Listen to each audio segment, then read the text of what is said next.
A fraude já está cometida quando os cidadãos e as empresas pagam em Portugal a energia elétrica mais cara para encher o bolso ao Sr. Mexia e aos interesses que ele representa.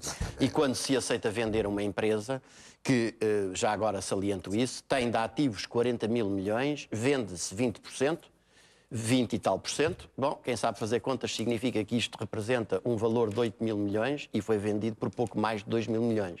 E por isso o representante da empresa, das três gargantas chinesas que comprou essa fatia do bolo se gabou de que tinha feito um ótimo negócio. É mais um negócio. Eu queria só chamar a atenção para o seguinte, para mostrar como a política que se está a seguir é uma política de retirar ao país os seus ativos principais. Não apenas desapossa o país de instrumentos estratégicos fundamentais, um país fica dependente energeticamente. E alguns que até estão a dar lucro, que é algo estranho. Estou a falar, por exemplo, da TAP, não é? Que deu lucro. E estou a falar, por exemplo, e da EDP também, não é? Sim, mas priva o Estado português desses lucros, que são uma receita que entrava no Orçamento Geral do Estado todos os anos, deixa de entrar. Património de um país, não? Priva o país de ter um recurso estratégico, porque, repito, um país que fica dependente energeticamente de decisões de capitalistas estrangeiros, é um país que perde a sua autonomia de decisão. E está-se a vender ao preço da uva mijona, no desespero de cumprir os ditames da Bíblia Sagrada da consolidação orçamental. E, portanto, é possível assistir-se a isto, que é, vende-se uma empresa que é de facto estratégica ao desbarato e a consequência para os consumidores, já martirizados por salários e pensões miseráveis, por aumento de medicamentos, por aumento dos transportes, por aumento dos impostos, ainda por cima, com um aumento de um produto de primeira necessidade como a eletricidade. E depois, ninguém quer falar, nem ninguém quer pensar a sério sobre a circunstância de nós termos tido um número verdadeiramente assustador de morte de idosos. Quando essas pessoas estão a morrer que nem tordos, por não terem dinheiro nem para se alimentarem, nem para se tratarem, nem para se aquecerem convenientemente. Verdade. Eu acho que esta telespectadora fez duas perguntas, tem a resposta lá dentro. Quanto ao BPM está tudo dito. Porque é que se vende por 40 milhões, sem nós sabemos quais são os critérios, e há aquele. Pois, aqueles são os angolanos e é o Sr. Mira Amaral. Pronto, está dada a resposta. Depois, quanto à questão do atestado, a notícia é que o Governo estuda, não sei se terá criado uma comissão, porque já criou 40 e tal comissões. Temos um governo que hoje, quando tem um problema pela frente que não quer resolver, cria uma comissão. Estuda o fim da cobrança de 50 euros nos atestados de deficiência. Acabava e pronto. É evidente, mas qual é o estudo? Quer dizer, um cidadão já é portador de um handicap que lhe dificulta, que lhe diminui a qualidade de vida. Ainda tem que pagar para que lhe seja comprovada essa situação. Então, se reconhece que isto é uma verdadeira barbaridade, para que é o estudo? Ou o estudo está uma vez mais subordinado à mesma coisa, que é a Bíblia da consolidação orçamental. Quanto é que isto vai representar a menos nos bolsos do Estado? Então talvez a gente aumente as multas por não inscrição no regime das notificações eletrónicas ou a percentagem do salário pode ser penhorado e será esse o estudo? Mas numa sociedade que proclama que só os puros, os mais fortes, os com maior capacidade de acotovelar o amigo, o colega ou o camarada de trabalho, é que têm direito a vencer, e são esses os valores que são proclamados como os dominantes, é evidente que não há lugar para os idosos, para os fracos, para os doentes, para os deficientes, para os diferentes. E, portanto, isso é a consequência lógica do tipo de sociedade em que nós vivemos hoje. Esta alteração do Código de Trabalho parece mais simples do que aquilo que é, não é, Garcia Pereira? Assim, se lermos a criação do banco de horas individual e grupal, o banco de horas individuais, o corte para metade no valor pago pelas horas extraordinárias na primeira hora, extra, em tudo isso. O corte nos feriados, a possibilidade da empresa, quando há um feriado à terça ou à quinta, encerra à segunda e à sexta e depois desconta esses dias nas férias do trabalhador.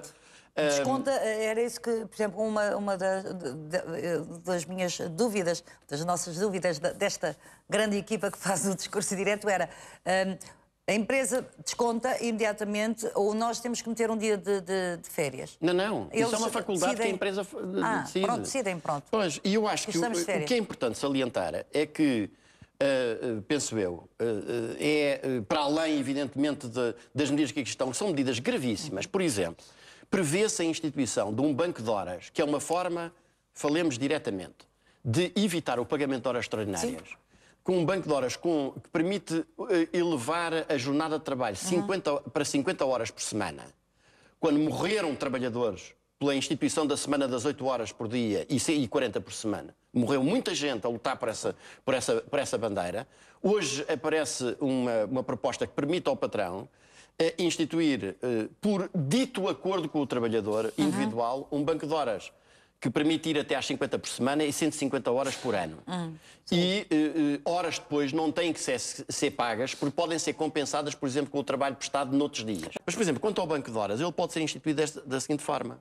Peço desculpa, não quero ser incorreto com o meu anfitrião, mas suponhamos que a administração da TVI faz um comunicado a dizer: meus caros senhores, a partir de agora, banco de horas, 150 horas por ano, 50 horas por semana. Se os senhores não se pronunciam por escrito no prazo de 14 dias, o Código retira a conclusão de que aceitaram. Por exemplo, a partir de agora, já hoje é facílimo fazer despedimentos em Portugal.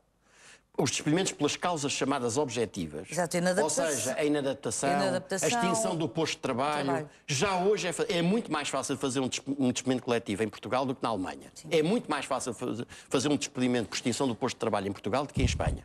É preciso dizer isto em primeiro lugar. Mas mesmo assim, este código vai alargar ainda mais a possibilidade de... E já agora deixe-me acrescentar também, porque ninguém fala nisso, que é de que o código contém e vai manter uma disposição que diz que o trabalhador que seja abrangido por um despedimento desse tipo, que considere irregular ou ilícito, para o poder impugnar não pode receber a indenização de antiguidade. Exato. Portanto, isto significa que só os trabalhadores ricos, isto é, que tenham posses, foram para a rua, não têm salário. Estão à espera, se é que a ele têm direito, do subsídio de desemprego que há devido aí a 4 ou 5 meses. Que também cai o desemprego. Qual é a sua... Sim, que também vai ser diminuído. Vai ser diminuído. O subsídio de desemprego também vai ser, e em alguns casos, drasticamente diminuído. Passa a receber, qual é o balão de oxigênio relativamente a um trabalhador que ficou nesta situação? Obviamente, a indenização da antiguidade. Se o que se lhe diz é, você foi objeto de um despedimento manhoso, mas para o impugnar tem de devolver imediatamente à entidade empregadora o montante da indenização da antiguidade, porque senão a lei presume que o senhor aceitou o despedimento e, portanto, não o pode impugnar, evidentemente que o que isto significa é que vai ser ainda mais barato e ainda mais fácil despedir. E porquê é que isto é assim? Porque nós temos um modelo imposto ao nosso país que é o responsável pelo desastre. Nós temos um país que não produz praticamente nada, que destruiu a sua capacidade produtiva toda, que é o tal modelo taylorista do trabalho intensivo, baratinho e com poucos ou nenhum direitos. Em vez do país ter investido nos fatores de competitividade, a qualificação do trabalho, o investimento tecnológico, a capacidade de inovação, não. Nós, já com o Código de 2003, aprofundámos este caminho e a produtividade da economia portuguesa não deixou de se afundar e agora chegamos nesta altura. E nós temos um projeto de código, eu acho que isso também deve ser salientado, que vai inclusivamente, vai além do próprio memorando da Troika, que já era uma verdadeira declaração. E vai além do acordo que a UGT foi a correr a assinar com o Governo. E nós assistimos perante isto tudo à UGT caladinha que nem um rato e ao PS, o principal partido da oposição, a esconder qual é a posição que vai tomar agora no Parlamento relativamente às alterações ao Código de Trabalho. Daqui um bocado. Portanto, estão de acordo, já percebemos que quer os partidos do Governo, quer os partidos desta oposição parlamentar, estão de acordo em fazer dos trabalhadores portugueses os malaios da União Europeia. Garcia Pereira vai se abster, o Partido Socialista, sobre este Código de Trabalho, portanto, era o que estava a dizer. Exatamente, e é uma posição que deve ser denunciada. Garcia Pereira acha, portanto, teoricamente, havendo maioria no Parlamento e apesar de todas as discussões a que vamos assistir hoje, de manhã e à tarde, este documento vai ser aprovado. Sim, mas uma coisa, se me permite, uma coisa é aprovar formalmente no Parlamento, outra coisa é conseguir impô-lo na prática. E aí há a diferença, toda a diferença que reside em que as grandes massas dos trabalhadores estão completamente contra estas medidas E já o demonstraram designadamente em 2 greves gerais, uma das quais foi completamente torpedeada e atacada e sabotada pela Central Sindical, ou pela direção da Central Sindical, a UGT. O que eu acho que é importante sublinhar é que não há solução para os problemas do país se nós aceitarmos aplicar a política da Troika e pagar uma dívida que não foi o povo português que contraiu, nem foi contraída em seu benefício. E, portanto, eu acho que neste momento a nossa tarefa fundamental, e designadamente de quem vive do trabalho, é o derrubamento do governo e o reagrupamento das forças democráticas e patrióticas num governo saído de eleições, com um programa, claro, que repudie o pagamento da dívida, que rejeite este programa da Troika. Deixe-me ser um bocadinho advogado do diabo. Não Diga, só. com É um certeza. bocadinho utópico isso ou não? Não, não é de todo utópico, está perfeitamente ao nosso alcance. A humanidade nunca colocou nenhum problema que não encontrasse solução para ele. E a verdade é que há, de facto, um programa de desenvolvimento económico e social do país que passa pela nacionalização da banca e das principais empresas dos grandes setores produtivos, passa por um programa de combate ao desemprego, passa pela revogação desta legislação laboral que promove um modelo de relações industriais de trabalho completamente retrógrado. Basicamente, Garcia Pereira pode ser aprovado no Parlamento, pode não ser aprovado nos postos de trabalho e na rua. Sim, porque é muito diferente aprovar uma lei formalmente no Parlamento e outra coisa completamente distinta dessa é conseguir aplicá-la na sociedade. E a revolta crescente que sai cá de dentro, de quem todos os dias tem de contar os cêntimos para ver se chega à farmácia e tem de dizer, como eu tenho constituintes meus que são farmacêuticos e que me relatam isso todos os dias, a tragédia humana que hoje se vive, designadamente em centros urbanos, não é sequer nas zonas rurais. Às vezes é muito mais grave onde chega ali o idoso e tem 5 remédios para aviar e diz, mas quanto é que isso custa? Não, então isso forem só estes 4, e só estes 3, estes 2 e muitas vezes sai com um dos 5 que necessitava. Este estado de coisas tem de parar.